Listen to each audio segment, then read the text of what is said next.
The lights inside the StubHub Center in Carson, California, burn hot, but the tension in the air burns hotter. This is not just another fight night. This is a test of identity, pride, and legacy. The crowd rises as Miguel Cotto makes his walk, the Puerto Rican flags waving like living flames, the roar carrying decades of championship memories. Cotto is no stranger to moments like this. He has bled under brighter lights, fallen and risen again, conquered divisions, and carried the weight of an entire boxing nation on his shoulders. Across the ring stands Yoshihiro Kamegai, fighting out of Tokyo, Japan. A man whose reputation is built not on titles, but on unbreakable will. He is the embodiment of pressure, a fighter who does not retreat, who does not negotiate with pain. From the opening bell, the atmosphere crackles with expectation. The referee gives final instructions, gloves touch, and instantly the contrast is clear. Cotto, compact and calm, stalking with educated footwork. Kamegai charging forward, shoulders tight, eyes locked, daring Cotto to fight his kind of fight.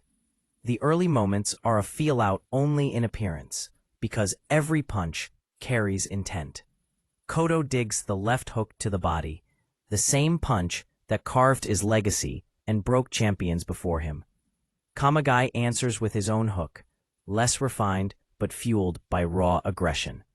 The crowd reacts to every exchange, sensing that this will not be a quiet, technical affair.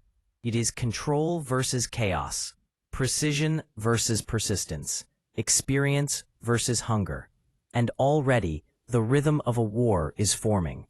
As the early rounds settle into motion, Cotto begins to assert himself with the subtle dominance of a master craftsman.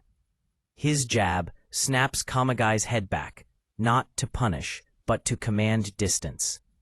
Each step backward by Kamegai is immediately followed by two forward, his pressure relentless, his chin stubbornly high, his body absorbing punishment without complaint. Cotto's left hook to the body lands with a sickening thud, the sound echoing like a drumbeat of inevitability.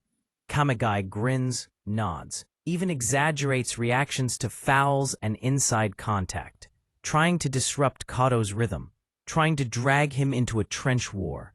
But this version of Miguel Cotto is patient. Under Freddie Roach, the body attack has returned with surgical cruelty. He rolls with punches, counters with short hooks, sneaks in uppercuts that snap Kamegai's head upward. The Japanese warrior refuses to wilt.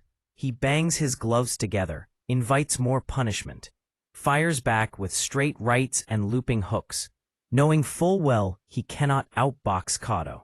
His hope lies in drowning him with effort. The crowd is split between admiration and disbelief. How is Kamegai still standing? How does he continue forward after eating combinations that would floor lesser men?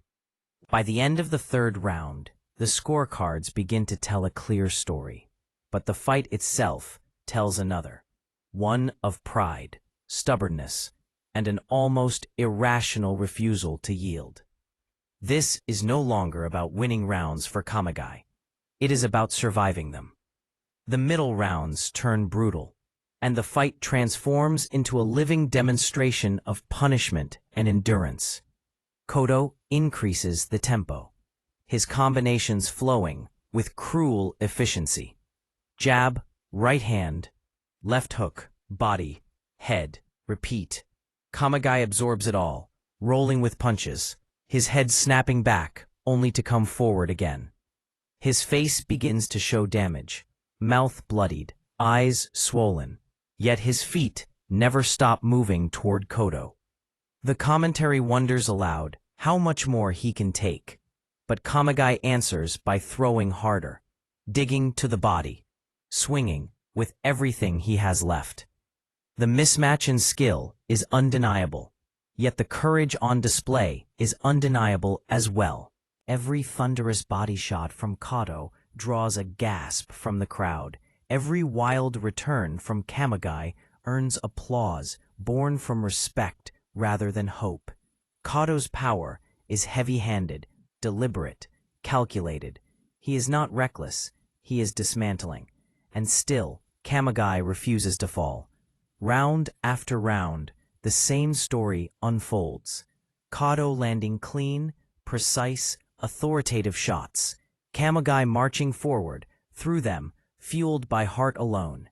By the later rounds, fatigue creeps into both men, but it affects them differently. For Cotto, fatigue is measured, managed. For Kamegai, fatigue is ignored entirely. He continues to throw, continues to push, continues to believe that maybe, somehow, pressure will succeed where skill cannot. The crowd rises again, sensing history not in dominance, but in defiance. By the championship rounds, the outcome is no longer in doubt, but the respect is absolute. The 12th round begins with a standing ovation, not for a knockout, but for survival. Kamegai storms forward one last time, throwing the hardest punches he can summon, landing a right hand that briefly stirs the crowd. Cotto answers immediately, slipping, stepping, countering with veteran precision, his defense tight, his composure unshaken. He continues to rip the body, land upstairs, proving that he is still Miguel Cotto, still disciplined, still dangerous, still elite. When the final bell rings, the arena erupts, not in shock, but in appreciation. This was not a fight decided by drama at the end. It was decided by consistency, control, and class. The scorecards are read, and the result is unanimous. Miguel Cotto is declared the new WBO junior middleweight champion of the world. Puerto Rico celebrates once more, while Japan applauds a warrior who refused to break. In defeat, Kamegai earns something rarer than victory, the respect of the boxing world. In victory, Cotto proves that legacy is not about avoiding wars, but about surviving them with intelligence and dignity. This was not just a fight. It was a testament to what boxing demands and what it rewards: skill, courage, and an unyielding will to stand.